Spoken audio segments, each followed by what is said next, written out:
wabarakatuh. Salam sejahtera untuk kita semua dan selamat menunaikan ibadah saum Ramadan, khususnya kepada masyarakat muslim yang ada di Indonesia dan juga ada di ITB, Institut Teknologi Bandung, dan khususnya juga untuk mahasiswa SBM dan seluruh sivitas SBM ITB. Selamat menunaikan ibadah saum Ramadan. Teman-teman yang dimuliakan oleh Allah Subhanahu wa taala, banyak aktivitas yang dilakukan di bulan Ramadan ini yang melipat gandakan pahala. Jangankan melaksanakan baca Quran dengan satu huruf pun menghasilkan 10 kebaikan. Nah, bayangkan kalau kita membaca satu juz itu berapa kebaikan, dengan satu huruf pun itu udah 10, kalikan aja 10. Nah, selain baca Quran, segala aktivitas yang dianggap baik itu memberikan pahala atau memberikan ganjaran dari Allah Subhanahu wa taala. Nah, salah satunya kita diwajibkan atau disunahkan, ada yang wajib juga dan ada yang sunnah. Kalau sunnahnya kita ambil contoh sholat tarawih. Nah, sholat tarawih sebetulnya manfaat sholat tarawih itu apa sih? Nah, dari sholat tarawih sebetulnya banyak sekali pendapat yang mengatakan bahwa sholat tarawih itu bisa dilakukan ketika sebelum sholat tahajud atau di atas jam 2, jam 3. Dan juga ada yang mengatakan bahwa sholat tarawih itu dilakukan harus setelah sholat isya. Nah, sebetulnya mana sih yang benar? Nah, sebetulnya kalau kita melihat dari aspek kebenaran, itu semuanya atau keduanya itu memiliki dasar yang kuat. Dasarnya kedua-duanya kuat. Jadi memang sholat tarawih itu bisa dilakukan setelah dilakukan sholat isya, dan juga bisa dilakukan setelah sekitar jam 2 atau waktunya tahajud.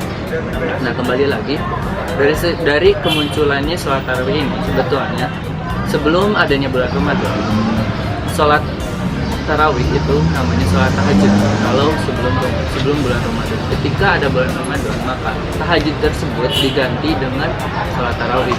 Kebanyakan para ulama juga menyebutkan seperti itu. Tetapi sebagian ulama ada yang menyebutkan kembali bahwa sholat tarawih itu berbeda dengan sholat tahajud.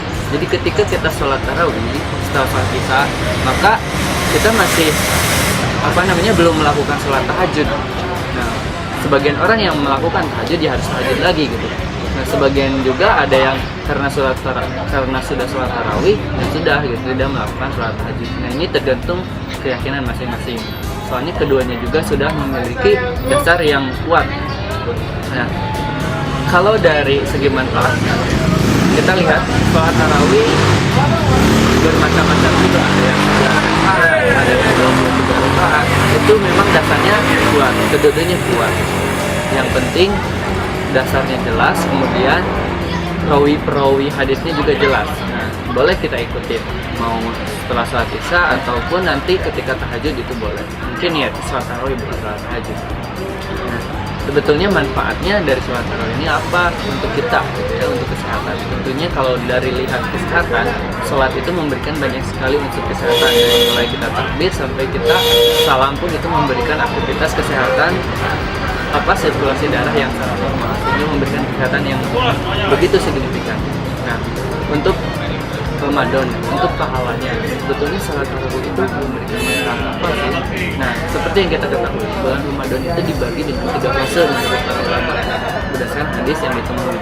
Malam pertama itu merupakan malam pertama pada bulan Ramadan, itu disebut dengan malam yang penuh rahmat, atau 10 hari pertama bulan Ramadan itu merupakan minggu yang penuh rahmat, 10 hari yang penuh rahmat. Di sana Allah memberikan rahmat yang begitu banyak sehingga orang berlomba-lomba di 10 hari pertama itu untuk mendapatkan rahmat Allah tersebut. Kemudian di hari kedua merupakan atau 10 hari kedua dari bulan Ramadan merupakan minggu yang penuh dengan maghfirah, penuh dengan ampunan Allah. Segala dosa-dosa kita yang telah lalu. Nah, di situ tempatnya supaya dosa-dosa yang kita lalu diampuni. Seberat apapun atau sebanyak apapun dosa kita. Nah, di sanalah di 10 hari kedua tempatnya kita memohon ampunan. Karena di sanalah munculnya maghfirah Allah penuh dengan ampunan. Segala banyak, seberapa besar pun dosa-dosa kita, insya Allah akan Allah ampuni. Kemudian di 10 minggu yang 10 hari ketiga yang disebut dengan pembebasan dari api neraka. Nah, disinilah bahwa minggu terakhir ini semua pintu-pintu api neraka ditutup oleh Allah Subhanahu wa taala, sekecil apapun. Bahkan setan-setan pun yang mengganggu kita itu dikurung. Nah, otomatis Ramadan ini memiliki banyak sekali manfaatnya. Disinilah tempat kita untuk bermunajat, mendapatkan rahmat, mendapatkan ampunan. Karena pintu api neraka pun ditutup. Disinilah kita harus berbuat kebaikan sebanyak-banyaknya. Nah, kemudian dari kembali lagi kepada sholat tarawih. Nah, sebetulnya dihubungkan dengan 10 ketiga tadi, apa sih fungsinya tarawih di sini? Nah, kembali tadi, ketika kita sinkronkan tarawih dan tahajud ini memiliki kesamaan. Sedangkan Allah telah banyak sekali berfirman bahwa ketika kita sholat tahajud banyak sekali manfaatnya, banyak sekali kegunaannya, banyak sekali maghfirahnya. Karena ketika kita sholat tahajud, Allah sendirilah yang akan mendekati kita. Jadi Allah itu langsung berkunjung kepada rumah kita ketika kita sholat tahajud. Itu di hari-hari biasa. Nah, bagaimana dengan sholat tarawih atau pengganti sholat tahajud tersebut di bulan Ramadan? Nah, tentunya akan sama. Munfarid, kalau misalkan kita biasanya melaksanakan sholat munfarid di rumah dengan pahala, kalau misalkan biasa kalau sholat wajib itu kita ambil normalnya saja, sholat munfarid itu hanya 7 saja pahalanya, 7 derajat. Sedangkan kalau kita berjamaah itu sampai 24 derajat. Nah, bayangkan dari itu wajib apalagi sunat gitu. Sunat ketika kita sholat tahajud harian itu mungkin 7 derajat. Mungkin kelebihannya kita bisa langsung berbunajat dan Allah pun suasana sendiri sepi gitu, seakan-akan kita berdua dengan Allah, berhadapan dengan Allah. Kemudian dihadapkan dengan bulan Ramadan yang biasanya sholat tarawih itu dilakukan secara berjamaah, yang tentunya akan melipat gandakan pahala menjadi 24 derajat. Belum rahmat yang diberikan pada bulan Ramadan tersebut, karena bulan istimewa pasti 24 derajat itu akan dilipat gandakan kembali dengan 10 kebaikan juga. Nah, kemudian manfaat yang lain dari sholat tarawih. Di sini ada beberapa keterangan. Untuk malam pertama ketika kita sholat tarawih, maka Allah akan mengeluarkan kita dari dosa-dosa sebagaimana kita dilahirkan waktu kecil dengan penuh tanpa dosa. Itu untuk malam pertama. Kemudian untuk malam yang kedua, maka ketika kita bersolat tarawih dan bermunajat dan meminta maaf karena 10 hari pertama merupakan maghfirah, kita meminta mohon maaf kepada orang tua. Nah, di malam kedua ini Allah memberikan spesialnya khusus untuk kedua orang tua kita. Ketika kita bermunajat untuk diampuni dosa kedua orang tua kita, maka Allah akan langsung mengampuni segala dosa dari kedua orang tua kita. Kemudian malam ketiga, ketika kita melakukan salat sunat tarawih di malam ketiga, maka malaikat yang ada di aras ya berdoa kepada Allah agar mengampuni dosa-dosa kita. Itu malaikat sendiri yang langsung bermunajat kepada Allah Subhanahu wa taala. Kemudian malam keempat, ketika kita melaksanakan sholat tarawih di malam keempat ini, maka kita akan mendapatkan pahala orang-orang yang membaca kitab Taurat, Zabur, dan kitab-kitab sebelum Al-Quran, seperti Nabi Daud dan Nabi sebelum kita yang mendapatkan Injil, Taurat, dan Zabur. Nah, pahala-pahalanya itu akan disamakan dengan beliau. Jadi pahala-pahala yang didapatkan oleh nabi-nabi sebelum Nabi Muhammad SAW yang mendapatkan utusan Rasul dan mendapatkan Alkitab, maka pahala-pahalanya itu akan akan diberikan kepada kita, akan disamaratakan dengan pahala-pahala yang diberikan kepada Rasul-Rasul kita.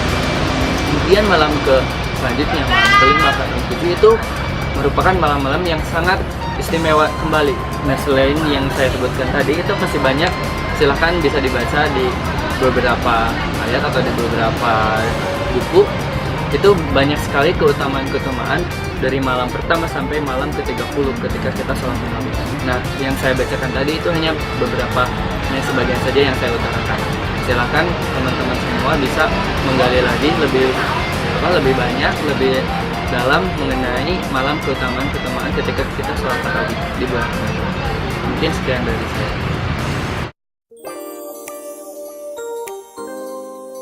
Buat papa yang bulan puasanya jauh-jauh sekarang di Ambon, semangat ya, semoga puasanya sendirian bisa lancar, terus bisa masak sendiri, nanti kumpul lagi sebelum lebaran. Hai Mama, Ipa, selamat puasa juga ya.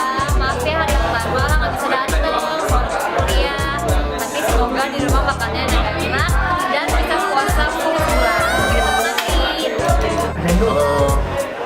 Maaf ya di hari pertama bulan puasa nggak bisa buka puasa lebaran. Awal terbuka, dadah.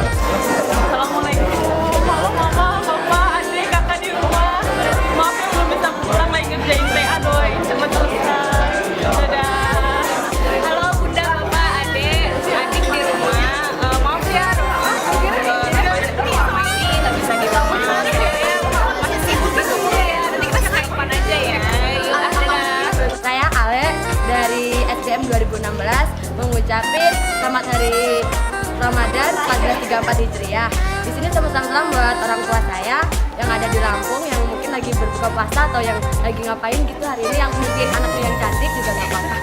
Terus buat teman-teman juga yang ada di Bandung di sini, dari Mbak Dida sampai Putri yang semuanya anak asrama Kanayakan, terus yang teman-teman SMA yang ada di Magetan, teman-teman SMP yang ada di Lampung, dan semuanya masyarakat Indonesia, semoga di hari bulan puasa kali ini kita diberi hidayah yang luar biasa sampai menuju ke Assalamualaikum warahmatullahi wabarakatuh. Nama saya Akidah Mutaharo, FTI 2013. Saya ingin mengucapkan salam-salam untuk yang ada di Klaten, spesial untuk Ayut. Yut, selamat buka puasa. Maaf aku tidak bisa menemani kamu di sini, di sana. Teriring doa di sini untuk kesuksesan kamu juga di sana. Dan doakan aku juga di sini sedang berjuang untuk mengenal ITB lebih lanjut sehingga nanti kita bisa bersama-sama menjelajah ITB. Selamat Ramadan dan sampai jumpa. Assalamualaikum. Assalamualaikum warahmatullahi wabarakatuh. Nama saya Kiki Genio dari SBM 2016. Saya mau mengucapkan selamat berbuka puasa buat keluarga saya yang ada di Malang, mama sama kakak sama semuanya yang ada di Malang. Bukannya yang enak-enak di sini. Nio juga udah makannya yang enak-enak, abis ini gemuk pokoknya. Oke. Oh, terus sama buat semua cewek-cewek Kanayakan yang kece-kece, kita buka bareng ya, sering-sering terawih bareng. Terus buat siapa lagi ya, buat semua warga ITB, selamat berbuka puasa. Hai, Assalamualaikum warahmatullahi wabarakatuh. Saya Nabila Tuswardani dari Fakultas FSRD. Asal saya dari Jakarta. Mau ngucapin untuk kedua orang tua saya yang ada di sana selamat berbuka puasa.